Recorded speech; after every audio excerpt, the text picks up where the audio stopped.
ल एबाट आज कस्तो राम्रो दिन थियो है बरु जाडो भएको भए हुन्थ्यो सामान पनि कति किन्नै पाएन डम्फु पनि किन्न पाइएन साँच्चै यी डम्फु त किने होला अघि फलानाको ठाउँमा गएको त्यहाँ त थिएन गुनेको थियो है पहिले हे कति वक्क लागेको मलाई त त्यहाँ त आइहाल्यो नि त यहाँ भन्ने गीत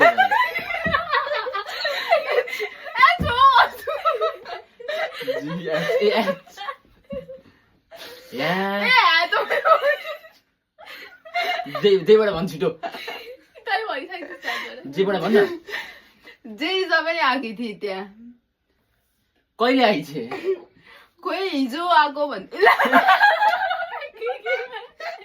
एलबाट हौ ला आकृति पनि थिए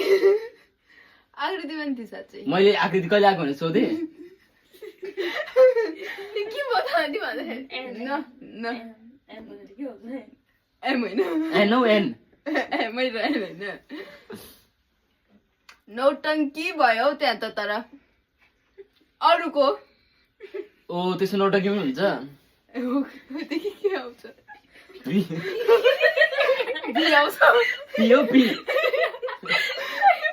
पर्सि चाहिँ जानुपर्छ है उहाँ त्यो डम्फु किन्न कता जाने त त्यसो भए आरो आर अनि पीदेखि के भन्छु कता जाने त्यसो भए भने मैले क्यू आर होइन आर एबिसी लेखेर राख्नु राम अङ्कलकोमा जानुपर्छ होला हौ सम्झे मैले पनि राम अङ्कल होइन राम ठुलो आएको जाने भने थियो ठुलो बाबा त एस राम अङ्कल अनि एस भनेर सस्तो पाउँछ हौ त्यहाँ तर त्यो टाउको के किन्छ सस्तो पाउँछ नौटङ्की नदेखि युबाट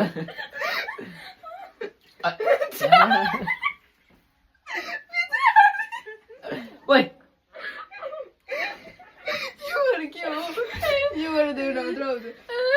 ला 2 मिनेट भइसक्यो मैले 1 मिनेट सकिनु पर्ने यु 10 मिनेटको उता जाम न उता त्यो राम अङ्कल छ नि त्यो राम अङ्कल उता पनि झन् राम्रो क्वालिटीको बेसार जाने कि जाम लागेर जाने डब्लु